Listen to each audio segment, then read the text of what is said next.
करके सुंदर आसन बिछाया है। आसन बिछा करके कपिल देव जी को उसके ऊपर विराजित कराया है। बड़े ही सुंदर वस्त्र पहने हैं भगवान, पीतांबर पहने। तब जा करके माता ने एक से बढ़ के एक प्रश्न उनसे पूछे हैं। मैया कहती है कि आप कृपा करके हमें ये बताइए कि जो मोह है वो क्या है।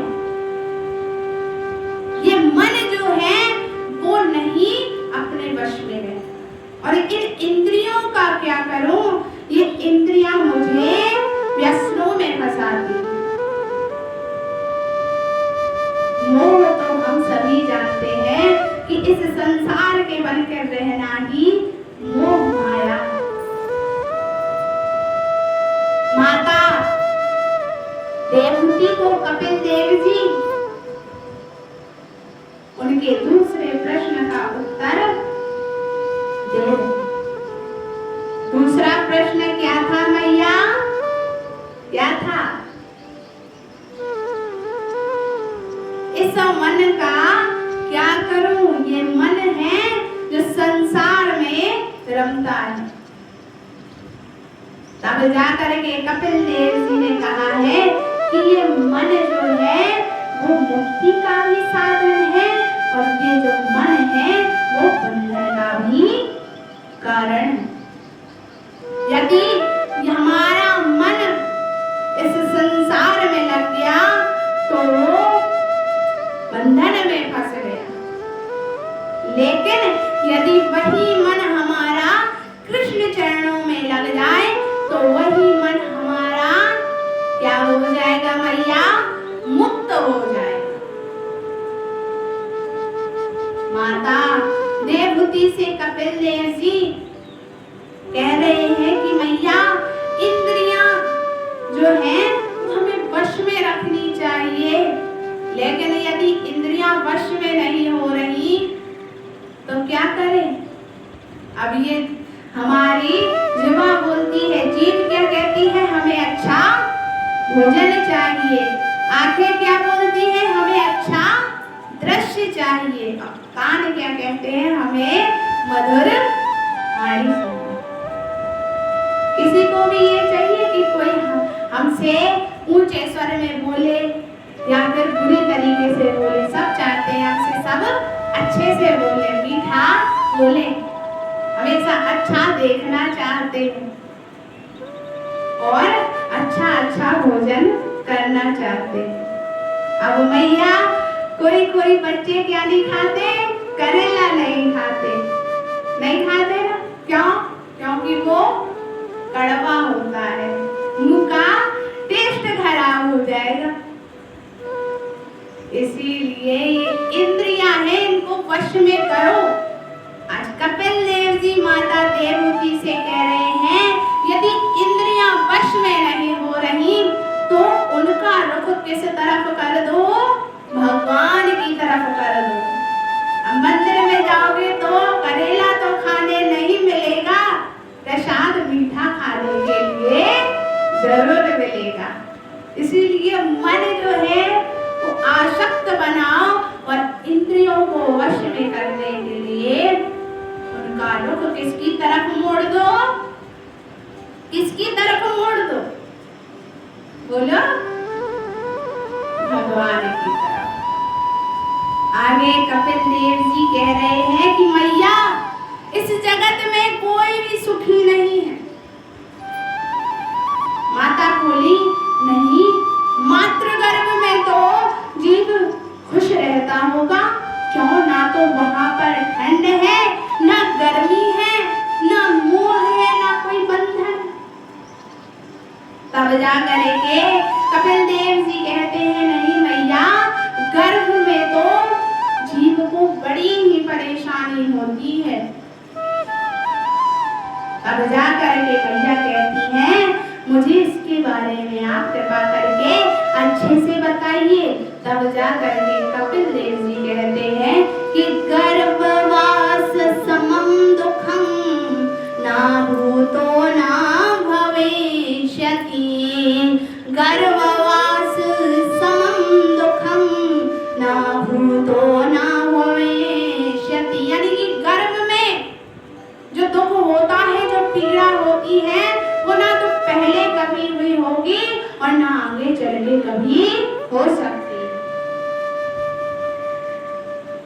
करके ये जीव प्रार्थना करता है भगवान से कि मुझे कृपा करके तुम एक बार इस नरक से बाहर निकाल दो, मैं इस दुनिया में जाकर के तुम्हारा खूब नाम जप करूंगा। भगवान कहते हैं नहीं, तुम इस संसार में जाकर के इस संसार के हो जाओगे और मेरा नाम जप नहीं करोगे। और ये सच्चाई भी है। हम इस मोह माया में भटक जाते हैं। जो हमें ये इतना अच्छा शरीर मिला है, ये जो मुक्ति का हमें द्वार मिला है, ये शरीर जो है मनुष्य का, वो मुक्ति का द्वार है। भैया इस मुक्ति के द्वार को यदि हम पार नहीं कर पाए तो इस मनुष्य देह का क्या लाभ? इससे तो अच्छा फिर तो हम पशु पक्षी ही हो। यदि हमें इस संसार को पार करना है तो इसी देह के द्वारा हम कर सकते हैं, मानव शरीर के द्वारा ही कर सकते हैं। तब जा करके जीव इस संसार में आया, तब माता बोली कि तब तो उसको सुख प्राप्त हो गया होगा। तब जाकर के कपिल देव जी कहते हैं नहीं, तब भी इस जीव को मैया सुख प्राप्त नहीं हो सकता। क्यों? क्योंकि बड़ा ही सुंदर भाव आता है। दीन कहे धनवान सुखी, धनवान कहे सुख राजा को भारी, राजा कहे महाराजा सुखी, महाराजा कहे सुख इंद्र को भारी। इंद्र जी क्या कह रहे हैं तब जाकर के? इंद्र काहे चतुरानन का सुखा, ब्रह्मा काहे सुखा विष्णु को भारी। पर तब जाकर के यदि किसी को सुख प्राप्त नहीं है तो किसको सुख प्राप्त है? तब जाकर के तुलसीदास जी बाबा ने क्या खूब कहा है। तुलसीदास विचार कहे हरि, भजन बिना सब जीव दुखारी।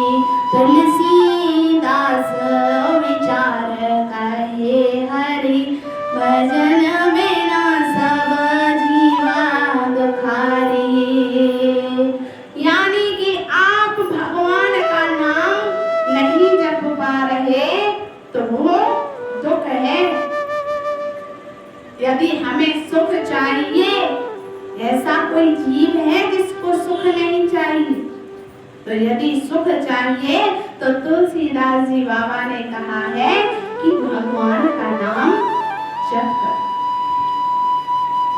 तब जाकर के कपिल देव जी कह रहे हैं कि प्रभु के हंसते हुए मुख का हमें चिंतन करना चाहिए। यदि हमारे पास साधन नहीं है तब हम मन से भाव से भी प्रभु की उपासना, साधना, आराधना कर सकते हैं। एक बार एक सेठ जी थे। अब सेठ तो होते ही है कंजूस, तो वो क्या करे कि ना तो फूल ला, ना प्रसाद ला, कहे इसमें पैसा खर्च हो जाए।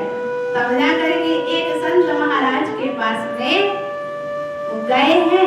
सेठ जी से कहा है संत ने कि यदि तुम्हें आमदनी की चिंता होती है तो तुम भाव की पूजा करो। बोले कैसे? बोले सुबह 4 बजे उठो, मन आंखें बंद करो, मन में सोचो कि मैं गंगा जी में स्नान कर रहा हूँ, गंगा जी में स्नान कर रहा हूँ। गंगा जी में स्नान किया, सूर्य भगवान को जल चढ़ाया, वापस आए, भगवान को नहलाया, सुंदर वस्त्र पहनाए और उनको प्रसाद में और शक्कर रख दिया, कभी मन किया तो माखन मिश्री रख दी। सेठ ने कहा ये तो बहुत अच्छा उपाय है, इससे मुझे फल मिलेगा प्रभु।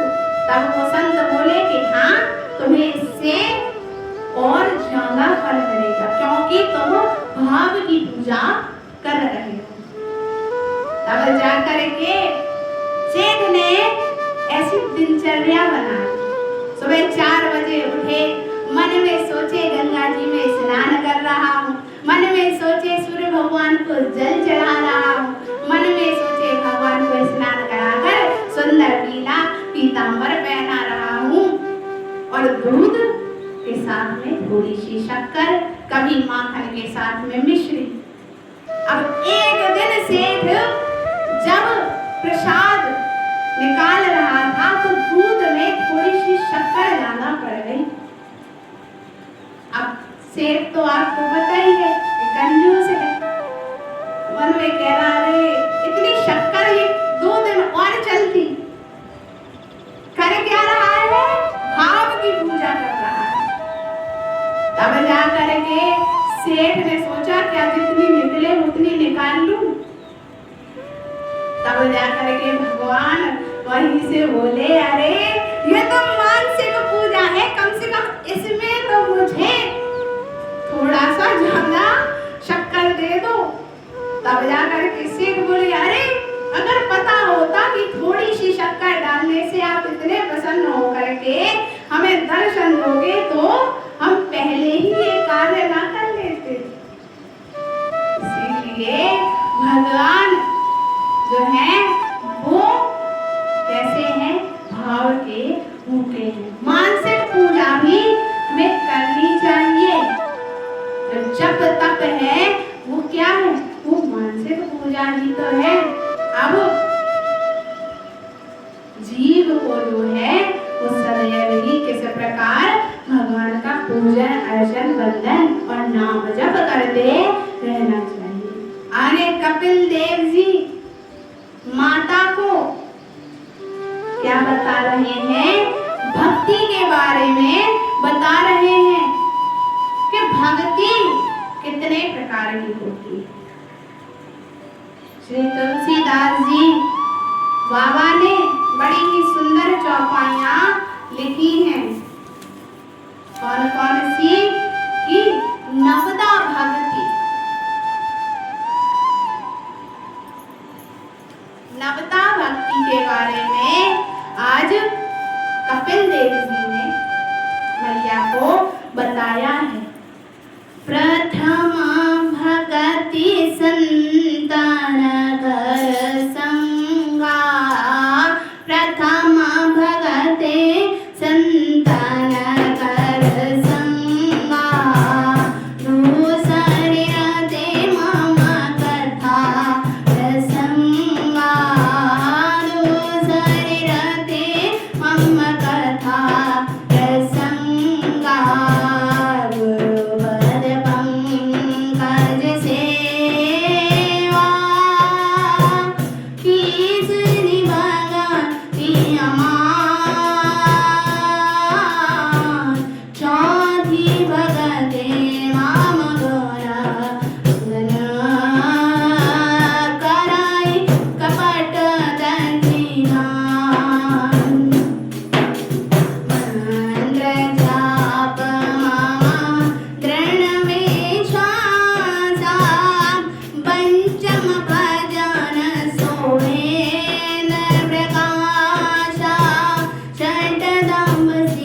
राधा रानी सरकार की जय।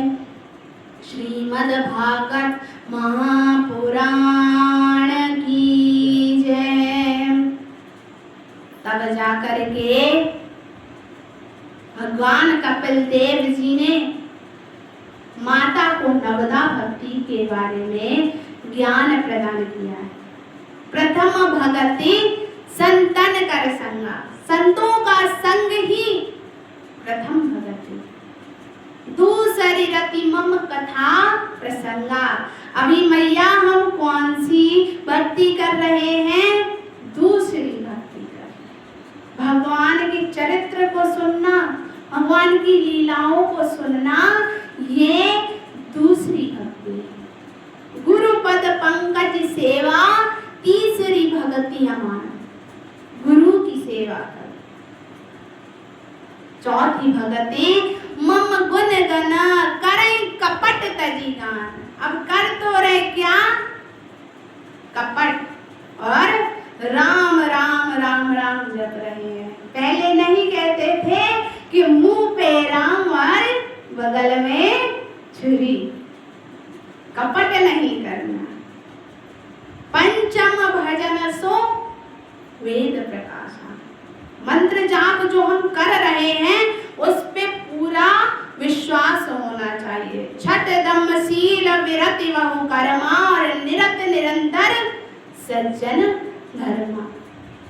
सज्जनता हमें बतानी चाहिए, हमेशा शील रहना चाहिए। सातव सम मोहि मय जग देखा। ये जो दुनिया है, इस दुनिया में जो भी है वो भगवान की दृष्टि से उसको देखना चाहिए। बड़ा ही सुंदर भाव तुलसीदास जी ने भी लिखा है कि सिया राम माया सब जग जानी। सिया राम माया सब जग जानी। कराहि प्रणाम जोरे जग पानी। यानी कि सीताराम के रूप में सभी को देखना चाहिए। इस पे बड़ी ही सुंदर कथा आती है एकनाथ जी महाराज की। गंगा जी में स्नान कर रहे थे। स्नान करके गंगा जी का जल लिया है। सोचा कि मैं इसको रामेश्वर तक लेकर के जाऊंगा, प्रभु को समर्पित करूंगा। पैरों में छाले पड़ गए, कितने वर्ष बीत गए। जैसे ही रामेश्वर पहुंचने वाले थे तब जाकर के क्या दिखा? एक दृश्य देखा। वहां पर एक गधा है और गधा प्यास से व्याकुल है। क्या पीना चाहता है? जल पीना चाहता है। यदि जल नहीं पिया तो शायद उसकी मृत्यु भी हो जाए। एकनाथ जी महाराज ने बिल्कुल भी मन में ऐसा नहीं सोचा कि मैंने इतनी तपस्या की है, इतने दूर तक मैं चल के इस जल को लाया हूँ। बिना सोचे समझे उस जल को किसको पिला दिया है? उस गधे को पिला दिया है। और वो गधा कोई और नहीं बल्कि भगवान ही थे और भगवान ने उनको दर्शन दिए। भगवान ने जब उनको दर्शन दिए तो बोले कि तुमने मुझे कैसे पहचाना? तब जाकर के उन्होंने भी यही भाव गाया कि सिया राम मैं सब जग जानी, रंग प्रणाम जोरी जुग पानी। यानी कि इस संसार में जो भी है वो सीताराम की छवि। सबको हम भगवान की दृष्टि से देखें। ये कौन सी भक्ति है मैया? सातवीं भक्ति है। आठव जथा लाभ संतोषा और सपने हूँ नहीं देखई पर दोषा। सपने में भी किसी का हम बुरा ना सोचें, ये भी आठवीं भक्ति है। नवम सरल सब सन छलहीना और मम भरोस ही ये हर्ष न दीना, सरल जो व्यक्तित्व होता है वो परम पिता परमेश्वर को, हमारे प्रभु को बहुत पसंद है। इसीलिए सदैव ही सरल बन के रहे, ये नौवीं भक्ति है। इस प्रकार माता देवहूति को कपिल देव जी ने नवदा भक्ति के बारे में बताया है। आज मैया इन 9 भक्तियों को पार करके 10वीं भक्ति में पहुंच गई है। जब मनुष्य देह क्या 10वीं भक्ति में पहुंचता है तो वो जल बन के